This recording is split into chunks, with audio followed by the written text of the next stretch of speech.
మానవుడు పాపము అపరాధము రెండు సమకూర్చుకున్నాడు.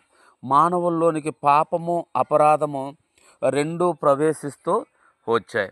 కాబట్టి దేవుడు మన యందు జాలిపడి తన సొంత కుమారుడైన యేసుక్రీస్తు ప్రభువారిని ఈ లోకానికి పంపించి ఆయన సొంత రక్తములో మన పాపముల కడుగుట కొరకై, మనందరి పాపదోషముల కొరకై ఆ కలువరి శిలువలో ప్రాణం పెడుతూ వచ్చాడనమాట. చనిపోయి సమాధి చేయబడి మూడో దినాన తిరిగి లెగుస్తూ వచ్చాడు మన ప్రభు.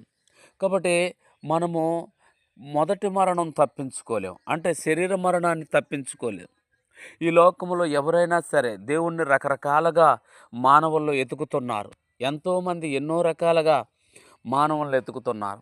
మనము రక్షించబడి మన ప్రభు అయిన యేసుక్రీస్తు ప్రభువారిని ఆరాధిస్తున్నాం. మనము చనిపోతాము, ఇతర దేవతల్ని ఇతర